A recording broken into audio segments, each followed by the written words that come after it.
Welcome to another sporadic music-based review video on this channel. I may be a little bit late to this one, but hey, I've been busy. So now we're going to review Saint Asonia's second EP of the year, Extrovert.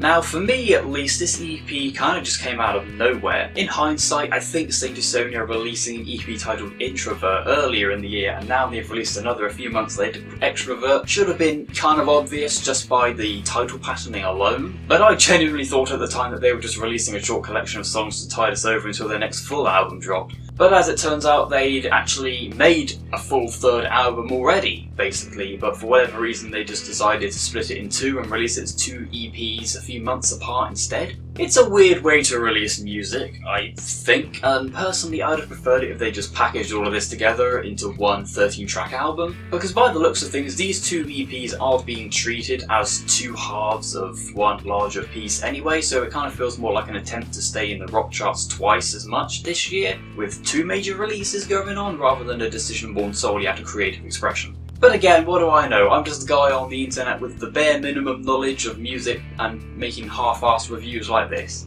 However they decided to release this new set of songs, Saint Asonia have still pulled off another frankly amazing project. On their own, these EPs are great, and put together, they're fantastic. Now, where I thought Extrovert was a more, well, introspective EP, with most songs being done in a more moody fashion to fit the theme of the track list, I'd say Extrovert predictably goes in the opposite direction and is much more energetic and bouncier than what came before. It's all solid, well-made hard rock stuff. Now, I know that's been used as a criticism against some of the songs on here, people complaining that Saint Asonia, a band who's proven to be creative and unique sounding in the past, have doubled back and played it more safe with a slightly more generic approach to the genre. On one hand I say, okay, maybe it's more run-of-the-mill rock this time around, but it's not necessarily a bad thing, it's still very well done regardless. But then another part of me says, this is Saint Asonia we're talking about. They're one of the most distinctive sounding bands from the last decade, at least in regards to their first two albums. So we all kind of expect them to tread new ground and try new things rather than do a regular by-the-books album. It's something that I feel a little bit torn on, but ultimately I take some really well done, if a little generic and safe playing rock music over nothing at all.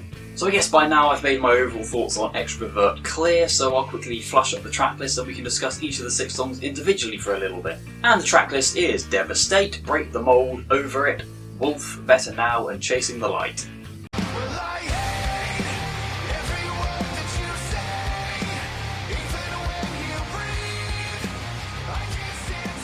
First off, Extrovert kicks off with a heavier and quicker paced track. Devastate has quite an aggressive edge to it, kind of in the same vein as early 3 Days Grace songs like Home, Just Like You and I Hate Everything About You. So it's nice to hear Adam touching on his musical roots a little here. It's actually a very unusual sounding song for this band, and Adam Gontier as well, because it has a seriously heavy bridge featuring a good amount of hard rock screaming, which is quite a rarity with Adam, as it's something that he's hardly ever done in 3 Days Grace or Saint Asonia. So it's quite refreshing to see a song like this coming from him. There's some little electronic bits in there too which fit very well, and overall I like the structure to this one. It goes at quite a fast pace with a few slower parts every so often, and there's some abrupt stops for a brief moment that come at just the right time.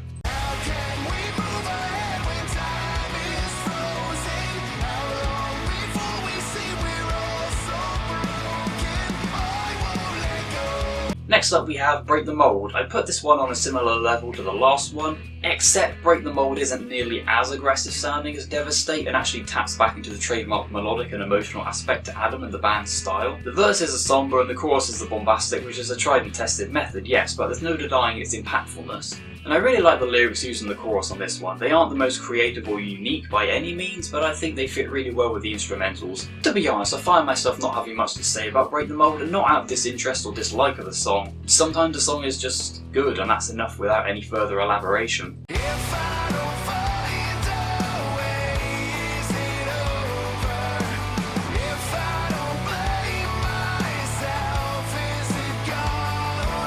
This one feels like a proper good emotion-driven, slower-moving song, because that's exactly what it is. As far as introspective songs about feeling done with everything go, this is definitely a cracking good example. The soundscape on display here, both the grander sounding part and the little quieter bits here and there, is fantastic, and it's an easy standout from the EP. Problem is, I could say that about almost all the songs, but regardless, Over It still deserves plenty of praise for what it is, a rock-solid emotional track.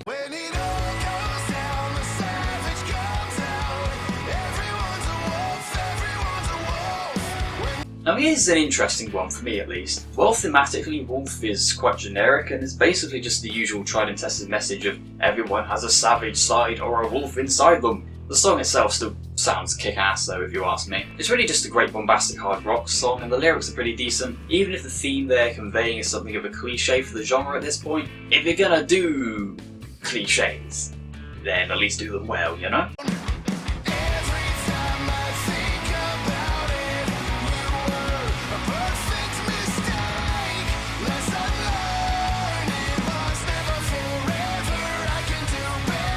And we've now come to what I would probably call the weakest track on the EP. I don't think it's bad or anything, but compared to the rest of the stuff on here, it kind of pales in comparison. It has a more drony and static feel to it from a structure point of view. I just think the way that Better Now is sung and played makes it feel like an early Matt era 3 Years Grace song. By no means awful, but it just feels a little flat and one note. Not really my type of rock song, but it's decent.